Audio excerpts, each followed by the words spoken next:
es un día muy importante para nosotros el poder dar a conocer esta investigación y ojalá colaborar en la vida de estas niñas, ¿no es cierto?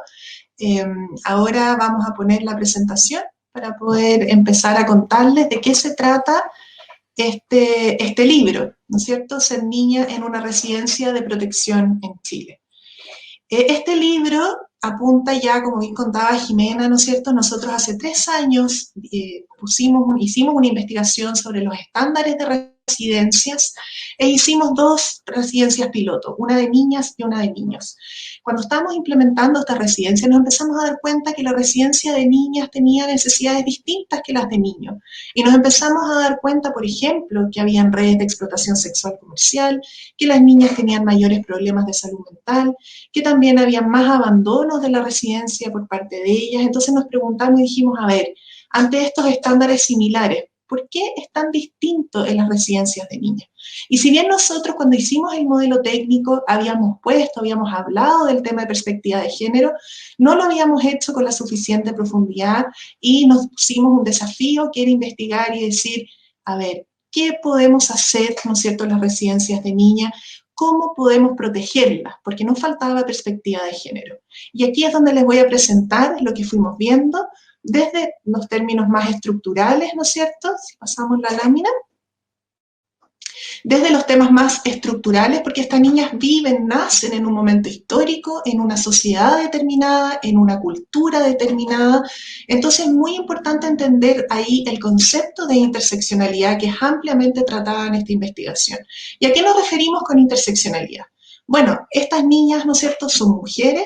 Las mujeres hemos vivido, ¿no es cierto?, temas de desigualdad, de discriminación a lo largo de la vida, pero estas niñas también viven en pobreza, lo que es en sí mismo una vulneración, ¿no es cierto? Nacer y crecer en pobreza es en sí mismo una vulneración.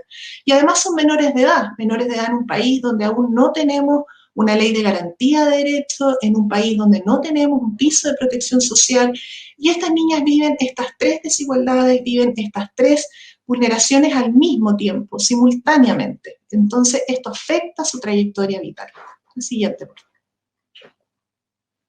Entonces acá nos encontramos con la violencia de género, que también es algo que ampliamente desarrollamos en la investigación.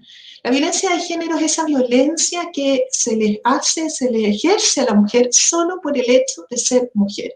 Y tiene algunas características que es súper importante que podamos entender. La violencia de género afecta la trayectoria vital de las mujeres, completa, desde que nacen hasta que mueren. A diferencia de las contrapartes masculinas, donde su trayectoria, donde la violencia de la que han sido objetos principalmente en la niñez y ya en la adultez esta cesa.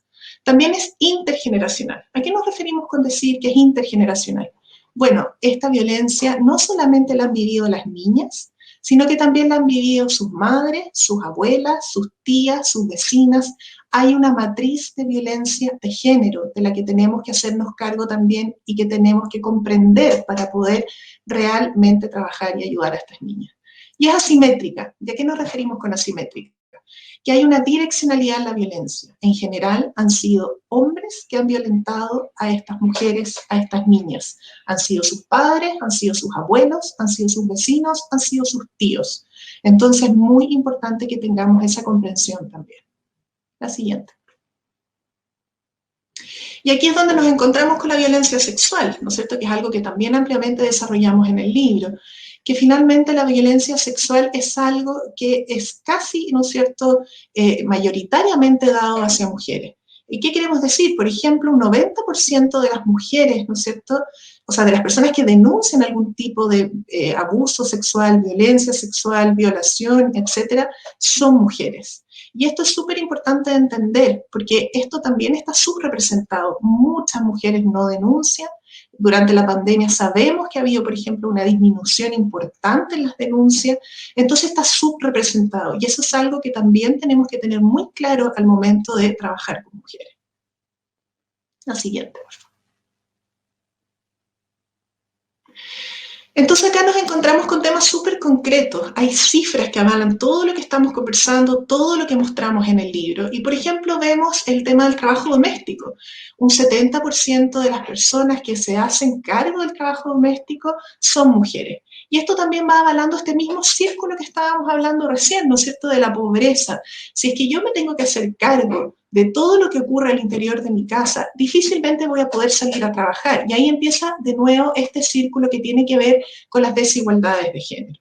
Entonces es súper importante que veamos que ante los mismos atributos, las mismas condiciones, muchas veces son las mujeres las que tienen que dedicarse al cuidado, ganan menos, ¿no es cierto?, tienen menos participación en el mercado laboral y esto hace que estos círculos se vayan perpetuando. La siguiente.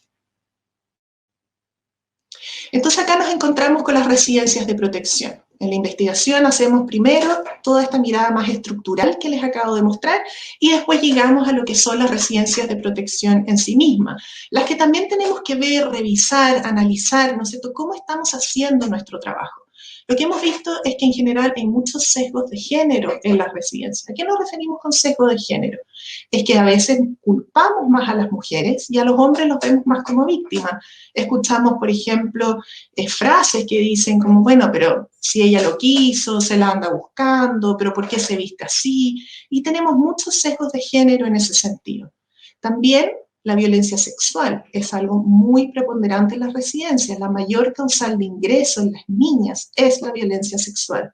Las redes de explotación sexual comercial, distintos tipos de abuso, a diferencia de sus contrapartes masculinas que entran más por negligencia y otras razones. Lo que no quiere decir que las niñas también lo vivan, porque lo viven, también viven la negligencia y todo eso, pero la principal causal tiene que ver con la violencia sexual. También vemos que hay alta rotación. Escuchamos mucho en los programas que dicen, bueno, pero es que esta niña no es perfil de esta residencia.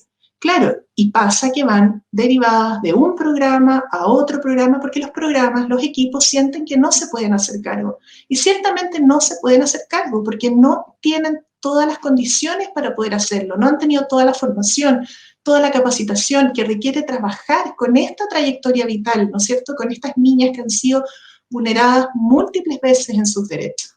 Y también vemos al interior de las residencias de protección una alta revictimización.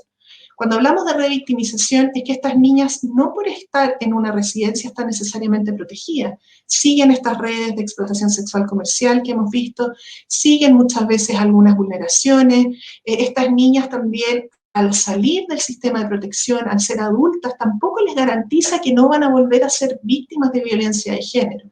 Entonces, vamos viendo que todas estas características son las que tenemos al interior de las residencias. La siguiente. Entonces, aquí es donde vemos la punta del iceberg, las implicancias de la violencia sexual. Y vemos síntomas, eso es lo que vemos, ¿no es cierto?, que las niñas tienen síntomas de disociación, que se agreden a los demás, que hay consumo de drogas y alcohol, problemas de salud física, infracción con la ley, pero estos son los síntomas de lo que denominamos trauma complejo. Estas niñas, al haber vivido múltiples vulneraciones a lo largo de toda su vida, es esperable que tengan estas conductas. Y es por eso que nosotros, los que trabajamos con estas niñas, los equipos, el intersector, somos los que tenemos que estar ampliamente preparados para poder trabajar con esta trayectoria vital, que tiene elementos estructurales, como vimos, y que también tenemos que tener todas las condiciones al interior de los programas para poder trabajar y hacernos cargo de esto. Y es por eso que viendo toda esta problemática, si pasamos a la siguiente,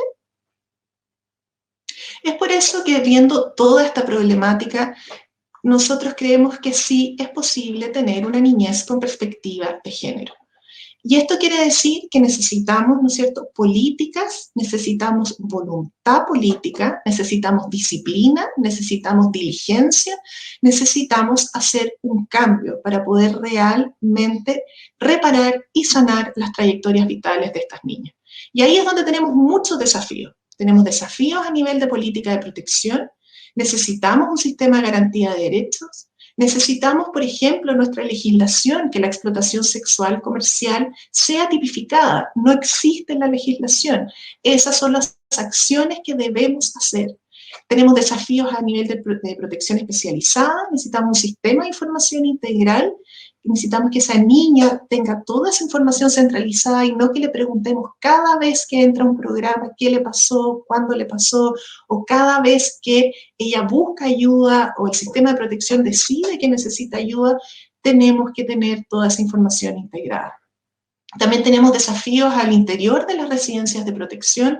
Necesitamos formación y capacitación especializada, sistemática, continua, constante. También un apoyo a la transición de la vida adulta. No podemos esperar que estas niñas a los 18 años, con todo lo que han vivido, estén listas para ser independientes. Necesitamos apoyarlas y una atención familiar intensiva. Como veíamos, esto es intergeneracional. Necesitamos apoyar a sus madres, a sus abuelas, no solo exigirles, sino que apoyar y reparar. Esto es lo que principalmente trata nuestro libro, así que los invitamos después de este webinar a descargarlo para que lo puedan leer y puedan también comentar y colaborar con todos los contenidos. Muchas gracias.